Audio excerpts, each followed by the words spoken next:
Pessoal, Shavua Tov.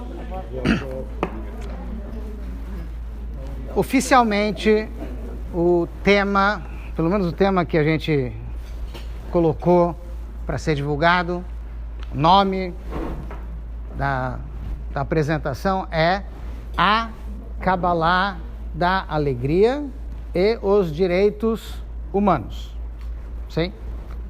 Primeira coisa que a gente precisa saber, para entender pelo menos o contexto, isso já foi explicado no Kiddush na hora do almoço, que Kabbalah é aquilo que começa aqui e acaba lá. Em outras palavras, tem que estudar. Não tem Kabbalah mágica. Kabbalah é estudo.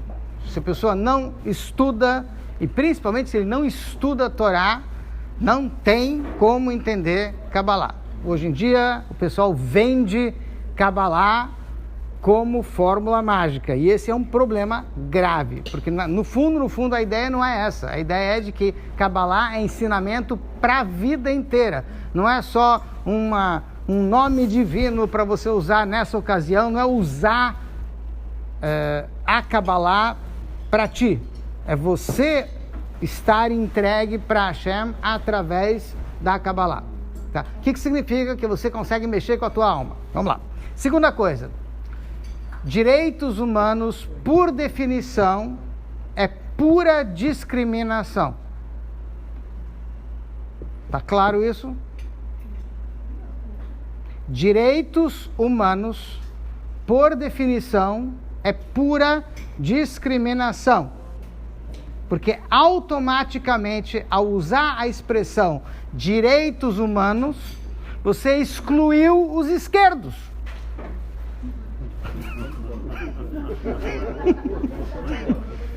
Então você já está discriminando. Por que só os direitos? E por que não os esquerdos? Hã? É só porque só... Certo? Então, tá. Então, vamos entender um pouquinho como que a Torá encara a questão da alegria, para a gente poder trabalhar também com a outra parte, que é os direitos humanos. Um cavalheiro estava sexta-feira à tarde no mikve. É costume judaico, antes de Shabat, os cavalheiros irem ao mikve se preparar espiritualmente para o Shabat, se purificar para o Shabat. E esse cavalheiro era uma pessoa pobre, extremamente pobre. Praticamente todos os bens que ele tinha a essas alturas era a roupa que ele estava vestindo. E eis que ele mergulha no mikve, e assim que ele sai do mikve, cadê a roupa?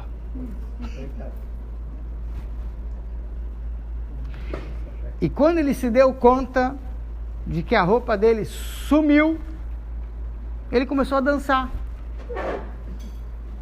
E o pessoal do mikve achou que ele pirou de vez.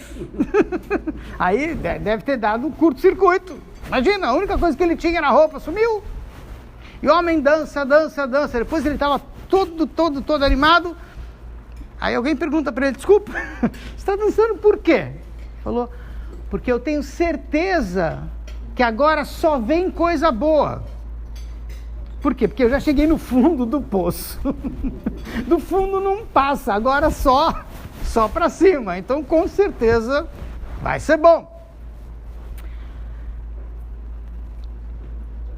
As pessoas se perguntam muitas vezes qual é a diferença ou qual é a definição de alegria e felicidade. É a mesma coisa? Não. Tem diferença? Quem está alegre não está feliz? Quem está feliz não está alegre? Tá. Então, vamos trabalhar um pouquinho com essa ideia para a gente poder entender melhor.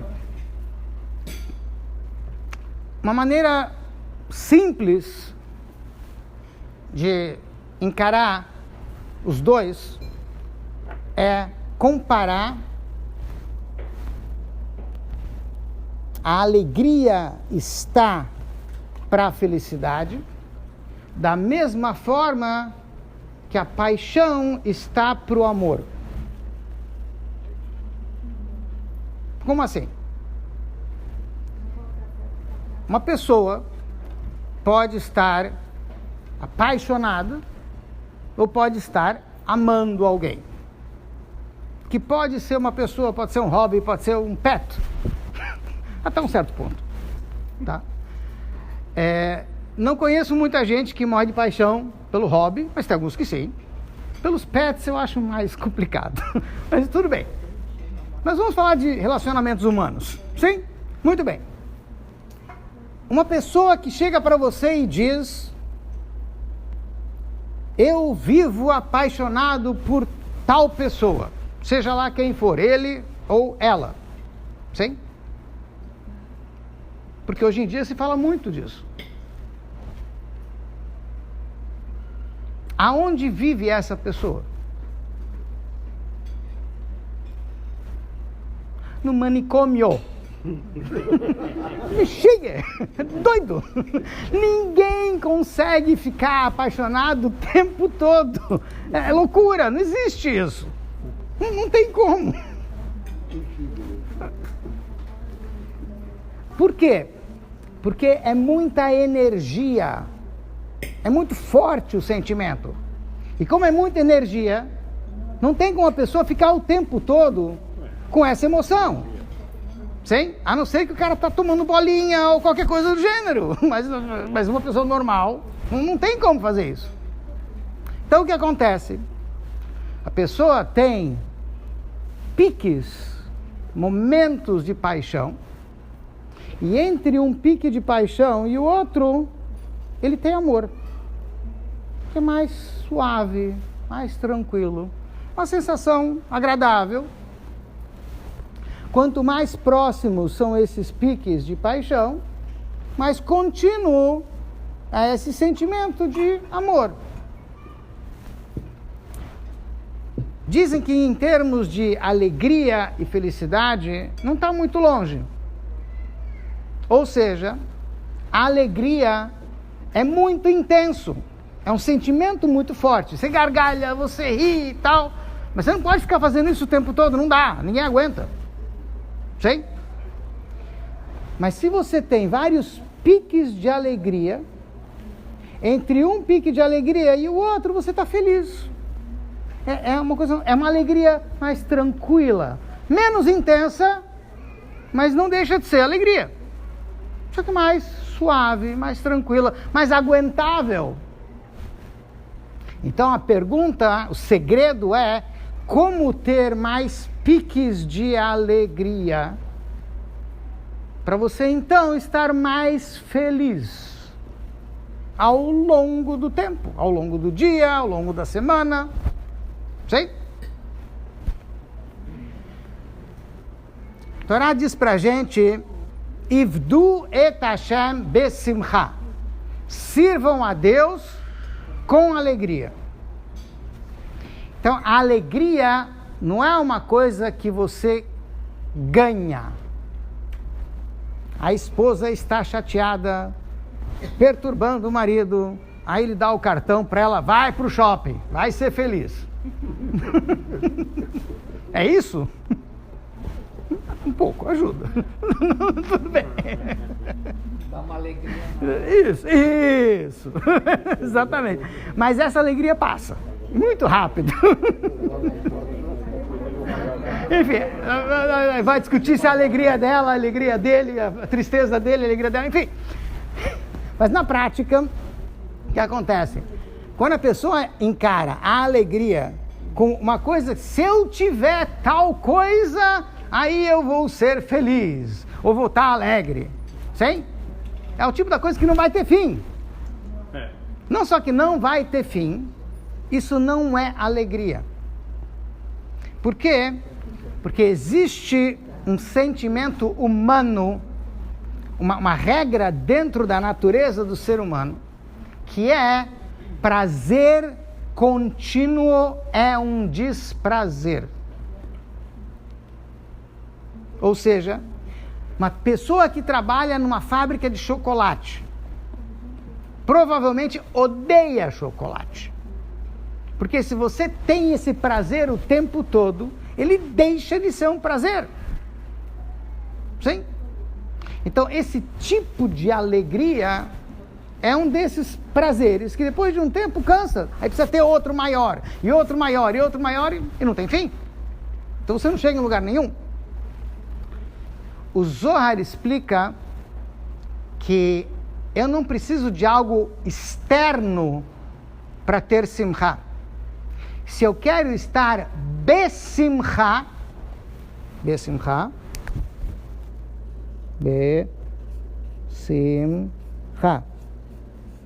sim? Besimcha, com alegria.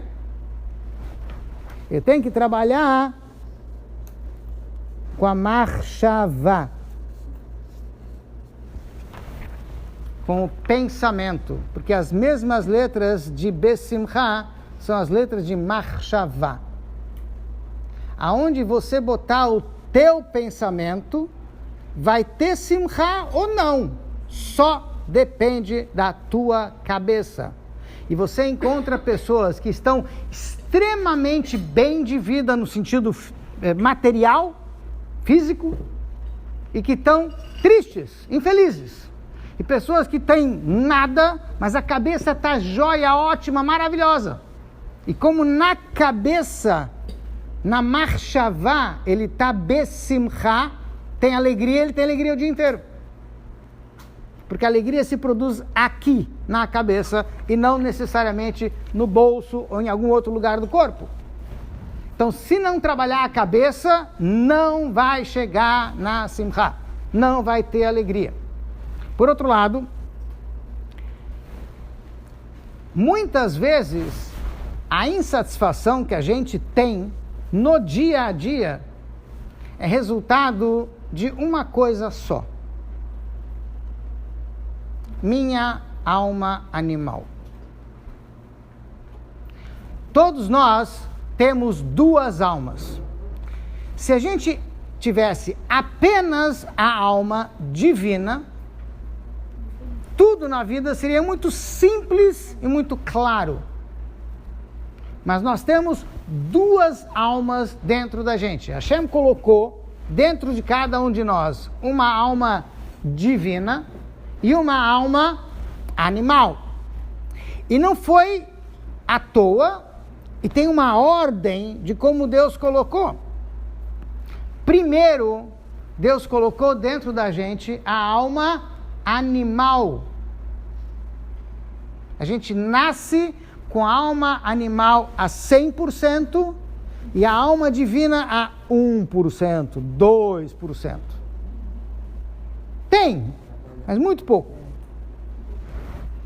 À medida que a gente vai crescendo, e curiosamente nesse quesito, como em vários outros também, mas especificamente nesse daqui, as mulheres levam vantagem sobre os homens. Por quê? As mulheres já nascem com uma proporção maior da alma divina, e os homens só ganham essa proporção maior da alma divina após o Brit Milá. Sim? Ou seja, é interessante que o nome, que é o que conecta a pessoa com a sua alma, é o canal que a gente usa para mexer com a alma, o nome judaico da gente, para as moças, para o sexo feminino, o nome é dado assim que for possível. Ou seja, a menina nasceu, a primeira leitura da Torá disponível, já se dá um nome. Não tem que esperar nada. Nem tem que esperar uma semana para o Shabat seguinte. Se quiser, pode dar logo. Se nasceu numa segunda, já dá um nome na segunda. enfim, ou quinta, ou se tiver as rodas, enfim, a primeira oportunidade se dá um nome na Torá. Já os homens têm que esperar o Brit Milá, o que pode demorar não apenas 8 dias, dependendo do caso, até mais. Se a criança tiver com icterícia, enfim, outras coisas do gênero. Então, na prática, os homens têm esse privilégio de se conectar, de ter a conexão da alma à sua disposição mais tarde, e as mulheres de imediato. Um dos motivos por trás disso é porque o homem tem que fazer um pacto com Hashem para ter uma conexão mais forte de alma, e a mulher já nasce com esse pacto feito. Ou seja, a mulher dá o nome na Torá. Por que a mulher dá o nome na Torá? Porque ela é um Sefer Torá ambulante. A alma divina está tão forte dentro da mulher que o ventre dela é que passa a alma judaica de geração a geração. Então, assim como o Sefer Torá tem a sua santidade nele próprio, a mulher tem a santidade dela, o judaísmo nela própria. Por isso que ela transmite esse judaísmo de geração a geração. Já o homem tem que trabalhar isso, e com muito mais esforço.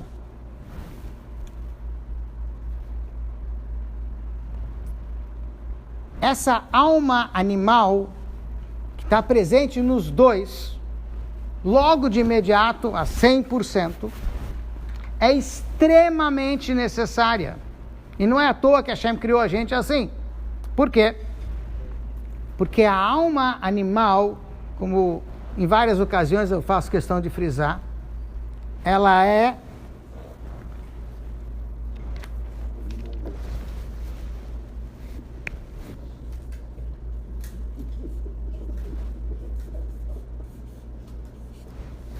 a alma é animal. Certo? Ani, mal.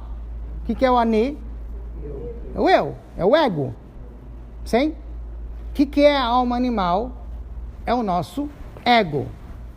Veja bem, a gente precisa do nosso ego para sobreviver?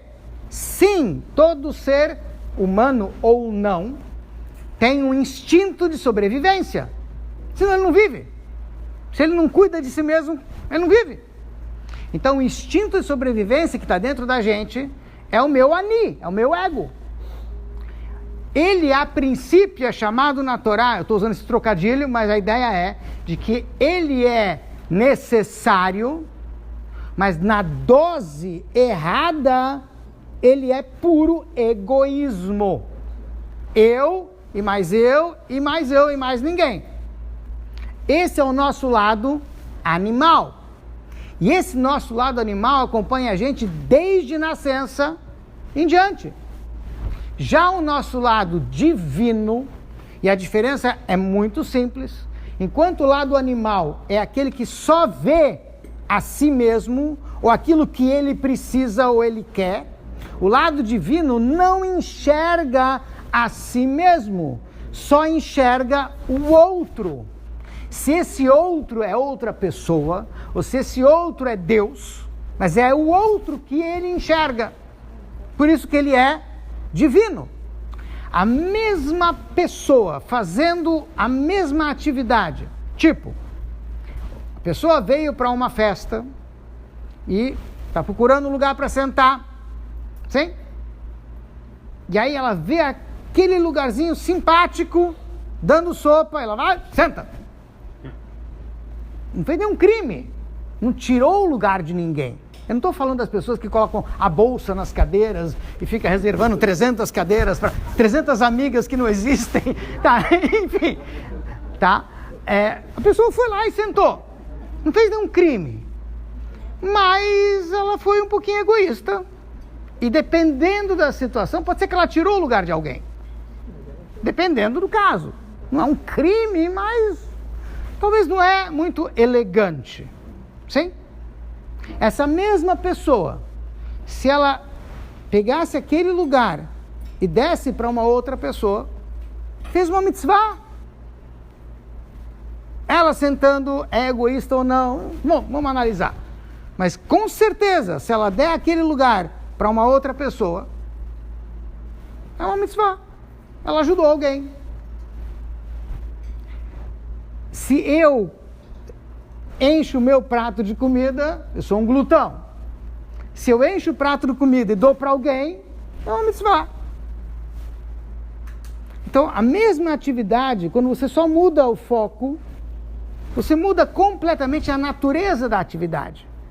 Só que Hashem criou a gente de tal maneira que até o Bar Mitzvah e o Bat Mitzvah, de modo geral, a alma divina ainda está chegando.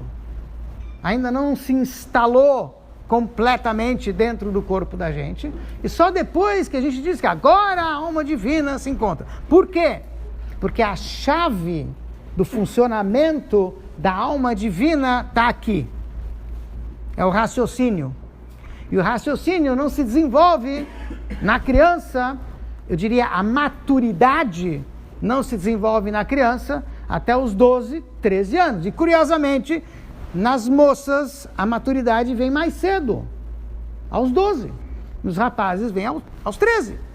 Mas essa maturidade é a capacidade de usar a cabeça, de ter mais autocontrole. Que isso é... Hã? Pensamento abstrato.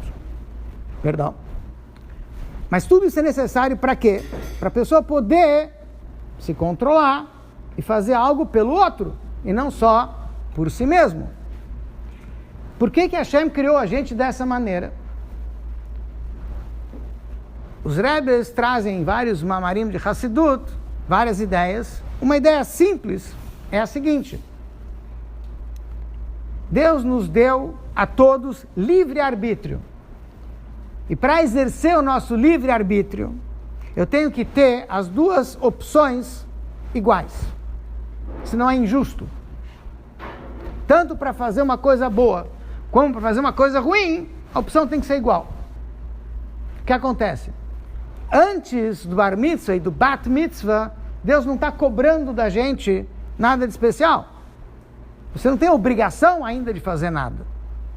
Quando que entra em jogo se vai fazer uma mitzvah, se você vai fazer uma coisa boa ou não, depois. Muito bem. Se a gente já nascesse com a alma divina, na mesma proporção que a alma animal, a gente ia nascer com a maturidade total de alguém de 12, 13 anos. E não teria como optar por algo ruim, porque se a cabeça já está optando pelo que é bom, quando você vai optar por algo ruim? A cabeça está boa. Mas existe uma outra coisa que chama-se hábito. E o hábito não tem lógica. Ele se instala dentro da gente, na medida que a gente vai fazendo a mesma coisa repetidas vezes, e depois para tirar esse hábito é um trabalhão, mesmo você tendo uma boa cabeça. Então o que acontece? Durante 12, 13 anos, a gente se habitua a ser egoísta. Para poder sobreviver. Sim? Quando finalmente a gente tem a capacidade de trabalhar um pouco mais com os outros, de forma consciente, aí então os hábitos já estão instalados, arraigados. Agora começa o livre-arbítrio. Eu vou usar a cabeça ou eu vou entrar no automático, no meu hábito? Agora sim, eu estou usando meu livre-arbítrio plenamente. Porque é uma luta, não é? A alegria muitas vezes está ligada com a vitória. Quando você ganha uma luta, grande, pequena, média. E, obviamente, não existe vitória sem luta. E nós temos dentro da gente duas almas que, a partir desse momento, estão lutando o tempo todo. se agarrando literalmente, querendo uma derrubar a outra. Uma tem os seus interesses, a outra está pensando em outros interesses divinos. Muito bem. Quando você tem duas pessoas brigando, e uma delas é mais forte que a outra, fisicamente, sim? A gente imagina, o cara mais forte, a pessoa mais forte, vai derrubar a outra, que é mais fraca.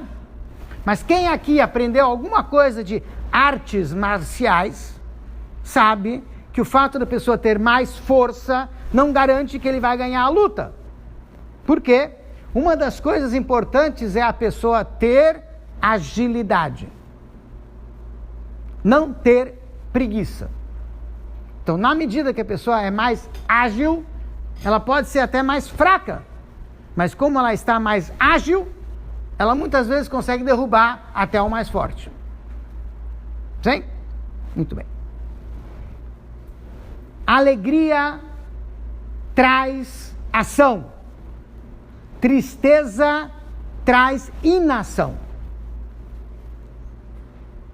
Então, quando a nossa alma animal percebe que a alma divina está super animada, vamos lá fazer a mitzvah, ela diz, daqui a 5 minutos. Mas espera mais um pouquinho. E aí você perde a agilidade. Porque você adiou. E depois. E aí ela já conseguiu o que ela precisava. Sim? Mas alguém que está animado, alguém que está alegre, está feliz, ele não presta atenção em nada, ele vai lá e faz. Porque quando a pessoa está motivada, não tem nada que atrapalhe ela. Porque daqui a 5 minutos, vamos fazer agora. Sim? Por isso que a Torá diz que a alegria é uma mitzvah. Ou seja, é o meio de eu chegar no objetivo, não é o objetivo. Qualquer coisa que você faça, seja nos negócios, seja na tua vida, seja para a Torá e mitzvot, tem que ser feito com alegria. Senão vai ser mal feito. Porque quando a pessoa está alegre, ela está viva. E tudo que é feito com vida é outra coisa. Está vivo. Então precisa ter simcha, sim. Então a Torá diz, tem que ter simcha. O que significa? Vamos lá. Nós tivemos, há muitos anos atrás, uma aluna que trabalha, não era no Kiruv, era antes do Kiruv. Em São Paulo tinha uma coisa chamada Mahon, enfim, para jovens.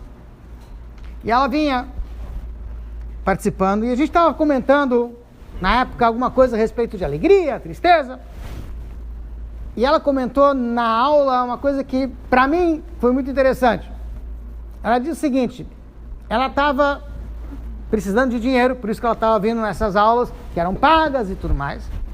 E ela comentou que, em outros horários, ela trabalhava como recepcionista. E eles fizeram um treinamento, óbvio, mínimo, mas fizeram um treinamento para ela poder trabalhar como recepcionista. Então, uma das coisas mais importantes, assim, ela me disse, que ensinam para quem trabalha como recepcionista é, antes de sair de casa, vai para o espelho. E quando você estiver na frente do espelho, faz um sorriso. Se ele não ficar, porque você brigou com o namorado ontem, ou perdeu dinheiro, ou eu sei lá o quê, então vai de novo para o espelho e sorri de novo. E não sai de casa enquanto o sorriso não ficar preso, sem cair. Porque sem sorriso, recepcionista não trabalha. Não existe isso. Sim? Em outras palavras, simcha, alegria, postiça. Sim? E funciona. Por quê? Porque só o fato dela se forçar a sorrir, dentro dela produz toda a química que ela precisa para estar alegre. Por mais ridículo que isso pareça, mas é real. Ou seja, mesmo que eu não tenha motivo lógico nenhum para estar alegre, sorria. Porque isso vai produzir a alegria. Por mais absurdo que isso pareça. E isso foi testado pegaram 2 grupos de alunos universitários e para os 2 grupos fizeram o seguinte exercício. Para um grupo, pediram para que pegassem uma caneta e colocassem na boca assim, na horizontal. Sim? E mastigassem várias vezes. E assim fizeram o exercício com o grupo inteiro. Muito bem. Várias vezes. O outro grupo de universitários, a mesma caneta, lápis, o que for, mas, em vez de colocar atravessando o lábio de um lado para outro, biquinho. Sim? Coloca na ponta do biquinho dos lábios. Várias vezes. Sim? Muito bem. Depois que os 2 grupos fizeram o seu exercício, aí botaram para os 2 grupos verem uma tela, umas tirinhas de jornal. Aquelas tirinhas, como é que chama? Só em quadrinhos. Os quadrinhos que tem lá. Charge, sei lá. Não é charge, é quadrinho. Tudo bem, tem os engraçadinhos, tem os mais engraçadinhos, menos engraçadinhos, enfim. E botaram uma série de quadrinhos para eles assistirem. E mediram a reação dos 2 grupos. Invariavelmente, o grupo que botou a caneta atravessando o lábio, de um lado a outro, riu mais o tempo todo. E o outro grupo, de vez em quando. Por que isso? Quando você pega a caneta e coloca na boca desse jeito, você aciona todos os músculos que produzem o sorriso. São os mesmos músculos que você aciona. Então eles estavam sorrindo sem saber. E automaticamente eles estavam mais predispostos a estarem alegres. Porque eles exercitaram os músculos do sorriso, da alegria. Então, obviamente, tinha muito mais motivo para eles se animarem.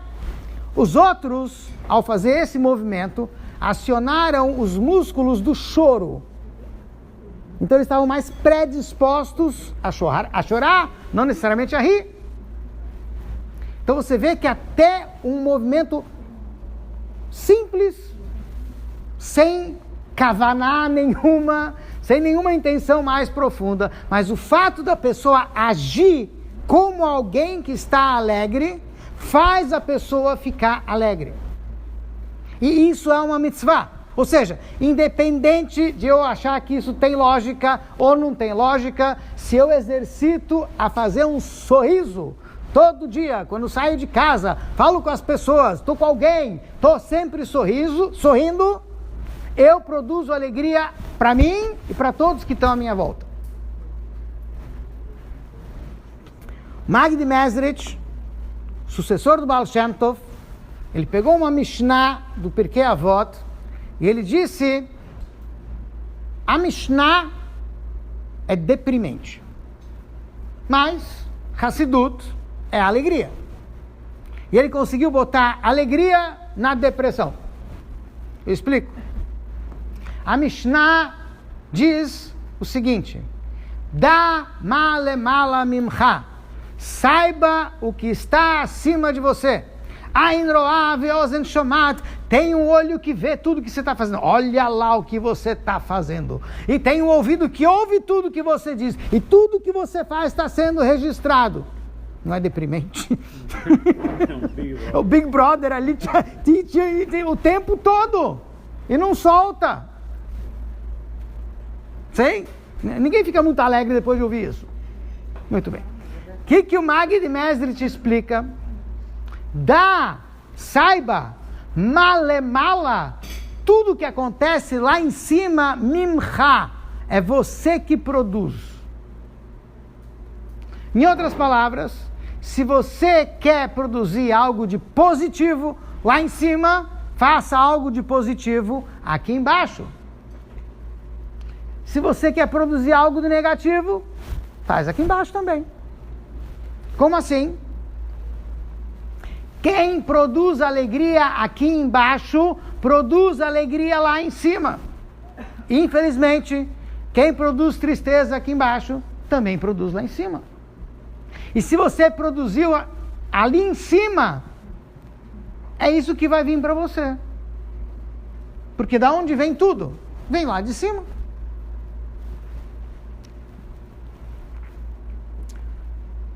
Existe nos Estados Unidos um grupo de jovens universitários chamado Hillel.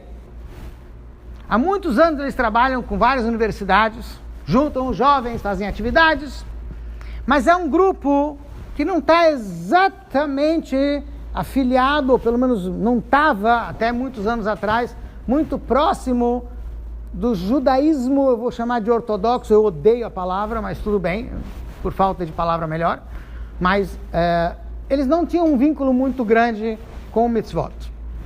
Mas, como era um grupo de jovens curiosos, eles pediram para o pessoal do Hillel: queremos conhecer o outro lado do judaísmo. O judaísmo racídico, aqueles caras de peiot e de barba e não sei o que, de preto, o pessoal do Men in Black. Sim? Muito bem. Tá bom.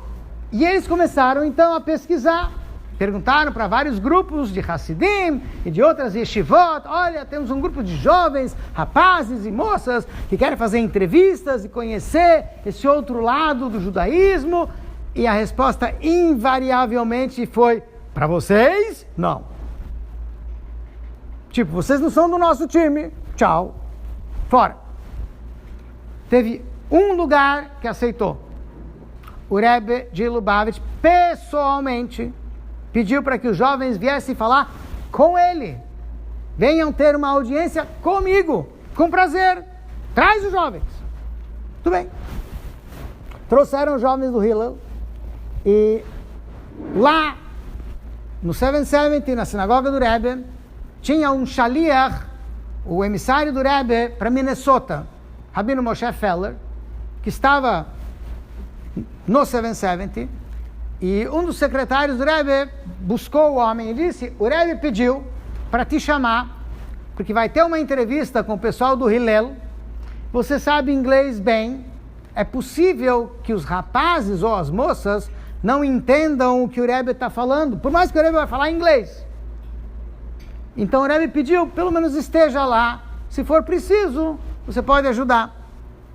Com prazer, imagina, se eu posso ter a oportunidade de entrar no Rebbe e estar numa audiência com o Rebbe, por que não? Hassid, isso é o sonho de todo Hassid. Muito bem. E ele entrou, e é graças a ele que a gente conhece a história. Porque eu não sei se o pessoal do Hillel divulgou essa história, mas com ele a gente soube. E o pessoal do Hillel fez todas as perguntas possíveis e imagináveis, e o Rebbe respondeu uma a uma, sem problema, e eles entenderam, não precisou o Rabino Moshe Feller explicar. E uma das perguntas que eles fizeram foi a seguinte: Rebbe, nós ouvimos dizer que o Senhor faz milagres. Dá para o Senhor ensinar para a gente?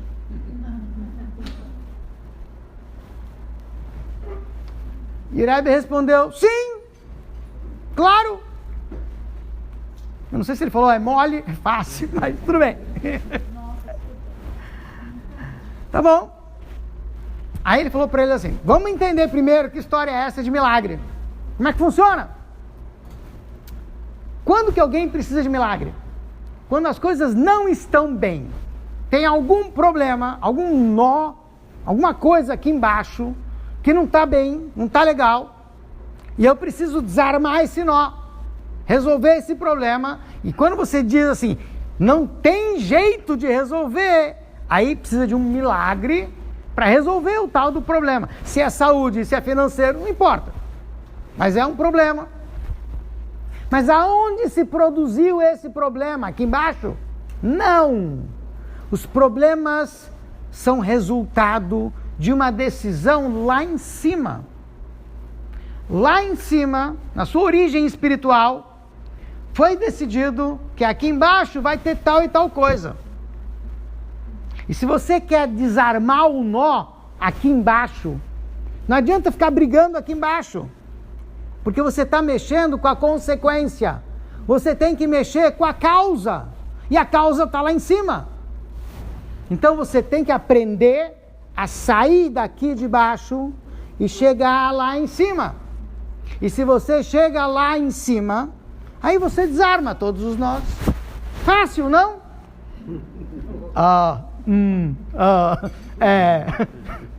Tá. E aí alguém fez a óbvia pergunta, mas Rebbe, como é que faz para chegar lá em cima? Certo? Isso. E aí o Rebbe respondeu, óbvio, a gente não está falando de chegar lá em cima depois dos 120.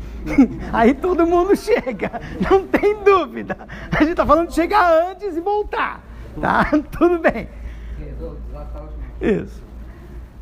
E aí o Rebbe respondeu para ele, só tem um jeito de você sair daqui de baixo e chegar lá em cima. É com simcha, com alegria. Quando você tem alegria, você quebra todas as barreiras. E com essa alegria você sobe e desarma todos os nós. E a gente vê isso no dia a dia. Não é tão difícil de entender. Todos nós, em algum momento, tivemos aquele dia em que tudo deu errado. Mas assim, nada funciona. Você faz isso, não dá, aquilo não dá e aquilo não dá. Aquele dia que você está soltando fogo pelas ventas, porque nada funciona. E aí, qualquer um que vier falar contigo vai levar a bordoada. Porque você está num daqueles dias. E está tudo ruim, e você está explodindo e não quer falar com ninguém. E aí toca o telefone.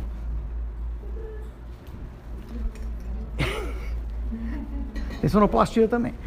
E aí alguém grita, telefone para você, diz que eu não tô aqui. E aí a pessoa diz, não, aquele teu amigo, aquela tua amiga, que você não vê há 20 anos, teu melhor amigo de escola, de classe, de primo, tá ligando da Suécia, sei lá de onde tá ligando, ele quer falar contigo, tá? Muito bem. Aí você, poxa, você vai lá e atende. Como é que você atende? Alô! Há quanto tempo? Puxa, que saudade! Ué, cadê o teu dia amargurado? Foi embora.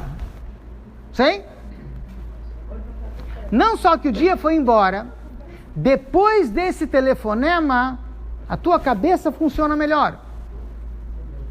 Porque você já consegue olhar que não é tão...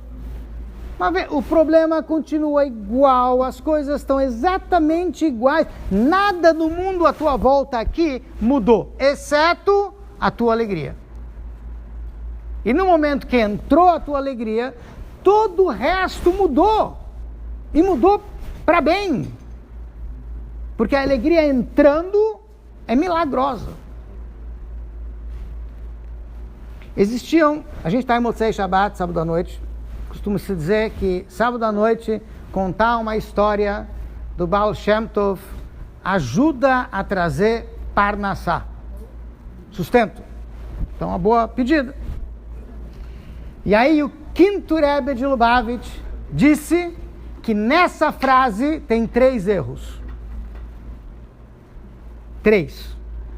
Primeiro, você disse que contar uma história do Baal Shem Tov, sábado à noite, Motzei Shabbat, traz parnassá.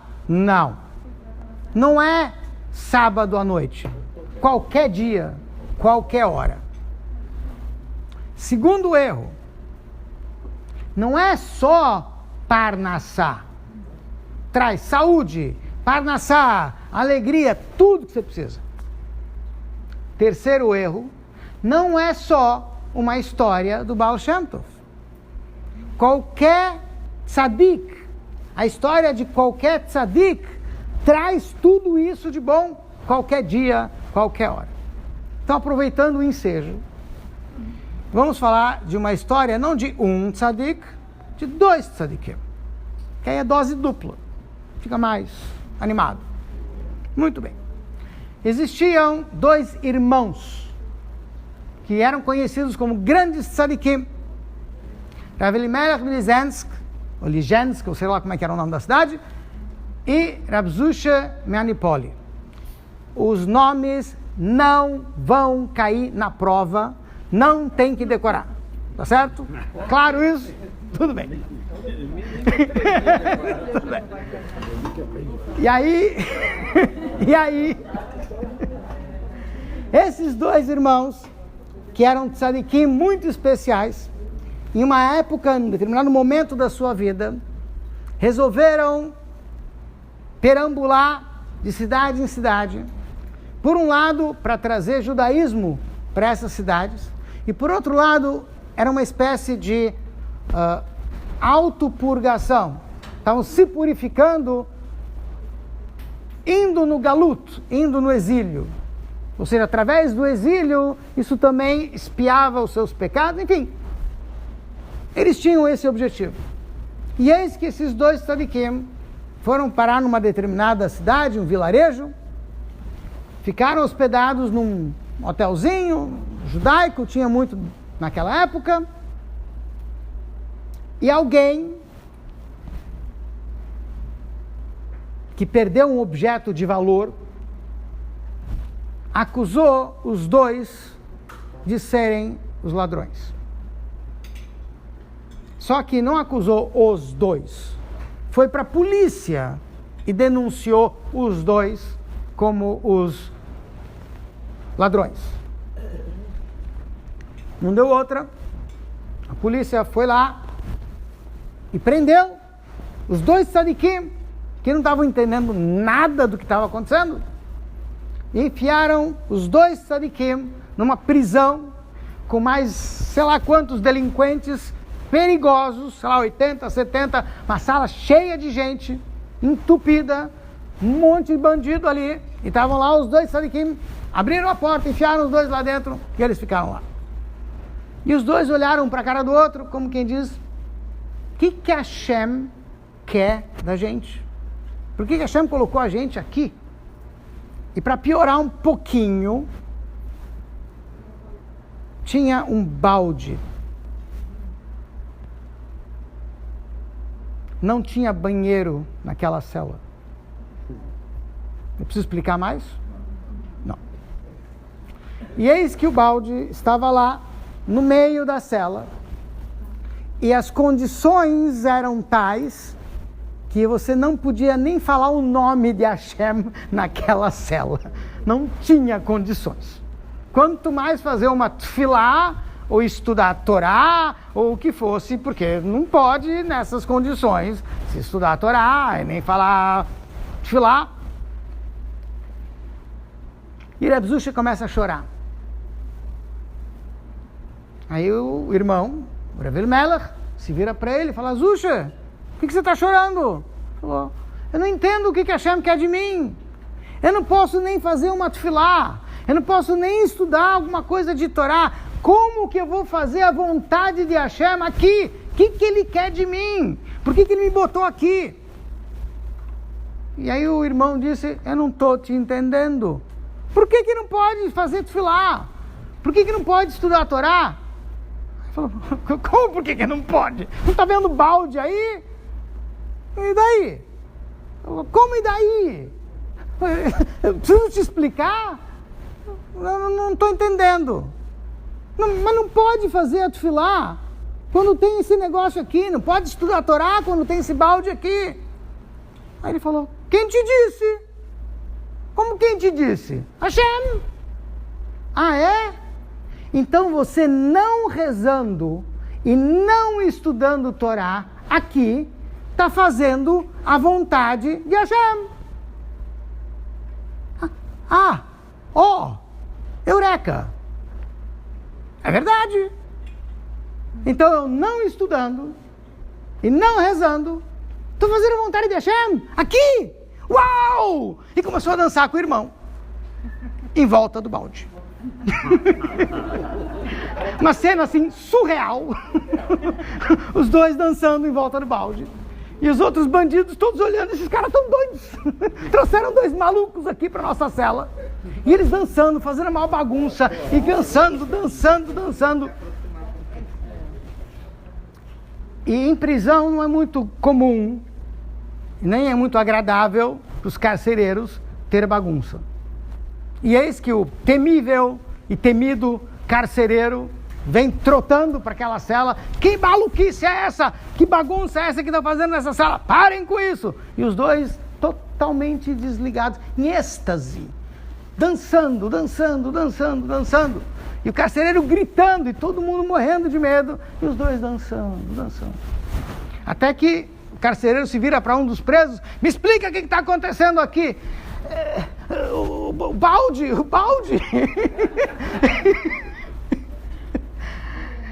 E aí o carcereiro disse: é esse o motivo da bagunça? Vamos tirar o balde. A alegria faz milagres. Deu para entender? Simples, mas tem que ter alegria, senão não vai ter os milagres. Ou seja, a simcha tem que ser produzida. Por outro lado, uma das coisas que mais atrapalham a simcha são os direitos humanos. Sem trocadilho de esquerdos ou direitos, mas toda a ideia de que alguém tem direitos acaba com a alegria dessa pessoa. Total. Vou dar um exemplo só para a gente poder trabalhar melhor a ideia.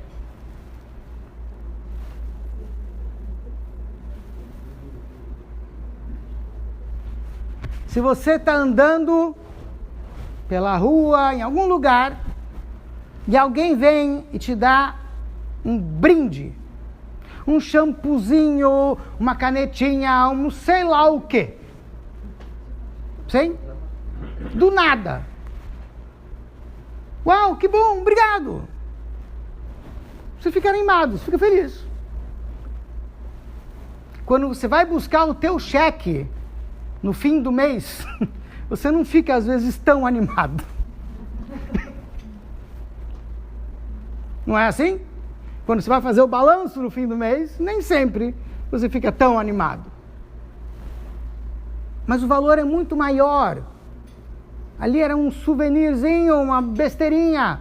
Aqui são milhares de reais, que seja.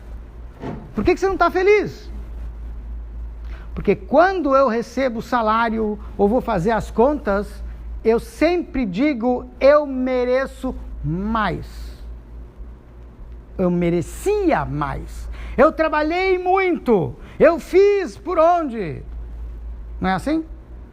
Mas quando você ganha o brinde, você não merecia. Você não fez nada para merecer. Sim? Então, já que você não merecia e ganhou,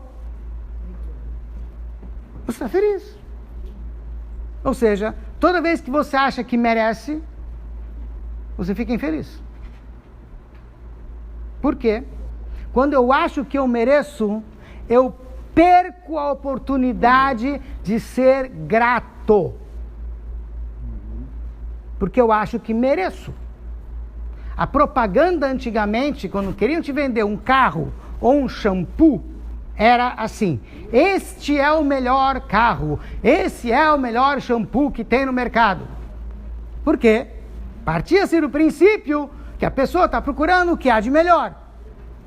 Hoje, seus cabelos merecem shampoo, você merece o carro do ano e você continua infeliz. Sim? Por quê? Porque no momento em que a gente acha que merece, é meu direito, nada vai te satisfazer. Porque você sempre vai dizer: eu mereço mais. Sim? Mas no momento em que eu paro de me preocupar com os meus direitos e eu começo a me preocupar com os meus deveres, isso é outra coisa. Eu estou fazendo o que eu tenho que fazer, isso é o mais importante. Os psicólogos dizem que você pode encarar a vida de 3 formas. Toda a tua vida, ou é emprego, ou é carreira, ou é missão. Quem enxerga tudo na vida como emprego, a única coisa que ela se pergunta é: o que eu ganho com isso? O que eu ganho com isso? O que eu ganho com isso? Ganho mais, ganho menos? Emprego. Essa pessoa não quer trabalhar. Ela trabalha contra a sua vontade. Tem que trabalhar porque tem que ter dinheiro. Sim? Mas assim que ela puder sair de férias, é a primeira, eu quero. Óbvio. Depois você tem aquele que encara a vida, ou, enfim, que ela faz, atividade, como carreira.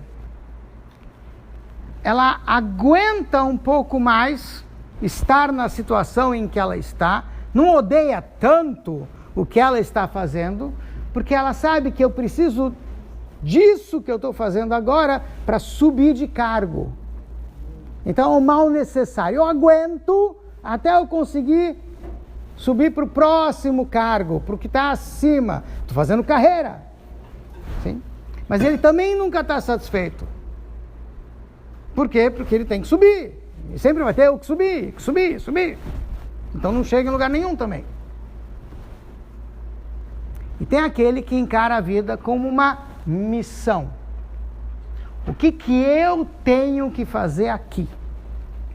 Qual é a minha função neste mundo, neste emprego? Qual é o meu dever? Não meu direito. O que eu tenho que fazer? Entrevistaram um grupo de faxineiros de um hospital cujo nome não me vem agora à mente, Estados Unidos, e ficaram impressionados porque era um grupo de faxineiros altamente motivados. Eles não queriam tirar férias, eles trabalhavam horas extras sem cobrar muitas vezes e estavam sempre à disposição dos médicos. E estranharam isso muito, porque tudo que é terceirizado ou nesse nível de trabalho não é muito bom, não costuma ser muito bom. E aí entrevistaram esse grupo de faxineiros para perguntar o que eles estão tão animados em ser faxineiros. E a resposta foi: nós não somos faxineiros, nós somos auxiliares de medicina. Nossa missão é facilitar a vida dos médicos para salvar a vida das pessoas. É para isso que a gente está aqui. Senão a gente ia ser faxineiro na rua, em outro lugar. Por que você acha que a gente está aqui? Porque a gente sabe que aqui a gente salva vidas. E o emprego deles era outra coisa. A animação, toda a maneira de trabalhar deles era besimcha, com alegria. Por quê? Porque eles tinham uma missão. Não era apenas um emprego, não era apenas uma carreira, era uma missão. E se a gente encara tudo que a gente faz aqui nesse mundo como uma missão, Hashem nos mandou aqui para esse mundo com uma missão. E eu, com essa minha missão, transformo esse mundo num mundo melhor. Eu estou salvando vidas com cada pequena coisa que eu faço, como o faxineiro. Então a ideia aqui é: esquece os direitos humanos. Temos que pensar nos deveres humanos. Que quanto mais a gente pensa em fazer os nossos deveres, mais feliz a gente vai ser. Porque eu sei que eu estou em busca da minha missão. Eu estou fazendo algo pelo mundo inteiro, com aquela pequena coisinha que eu estou fazendo aqui. Ou seja, por que existem constituições hoje em dia? Porque na Revolução Americana ou na Revolução Francesa, ou antes ainda, na Inglaterra, quando fizeram a Carta Magna, sim, na Inglaterra, para limitar os os poderes do rei. Por que inventaram essas constituições? Porque havia um tirano que estava abusando das pessoas e era preciso acabar com o abuso. Então, para acabar com o abuso, como não dá para mandar no rei, então vocês limitam. Então você diz, não, você é rei, mas eu tenho os meus direitos. E com isso, a gente tenta diminuir a exploração e o abuso, porque a gente tenta garantir os nossos direitos. Mas cada vez mais, as pessoas deixam de cumprir o seu dever, porque elas só se preocupam com o seu direito e cada vez estão mais infelizes. Porque as pessoas, em muitas épocas, não tinham a afluência que a gente tem e estavam felizes por estar fazendo a sua missão.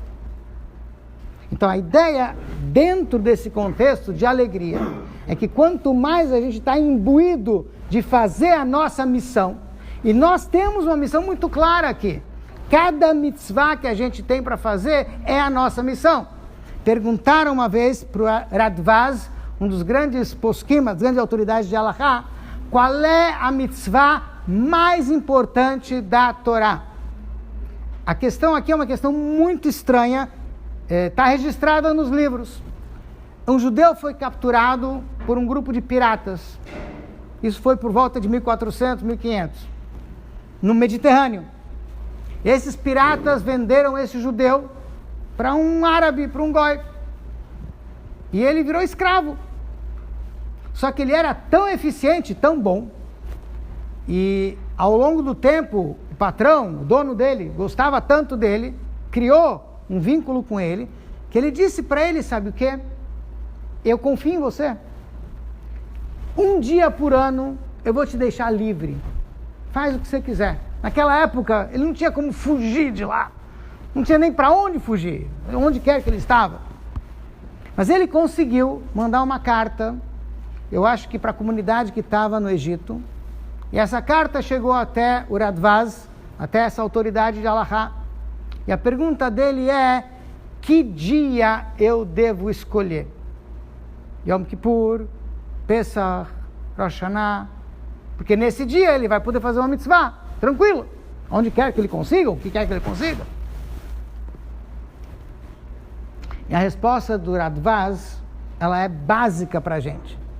Radvaz respondeu para ele, como que a carta chegou também, não sei, mas enfim, chegou. Qualquer dia, o mais próximo possível. Por quê? Porque a mitzvah mais importante de toda a Torá é aquela que você pode fazer agora. Porque agora essa é a maior mitzvah.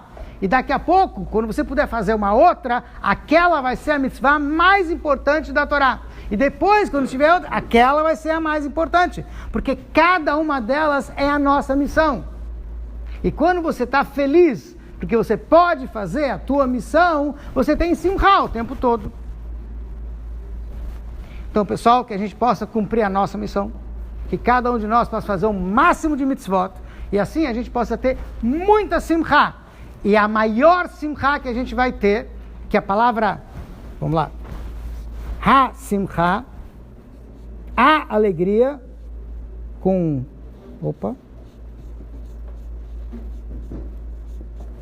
ha-simchá, tem o mesmo valor numérico que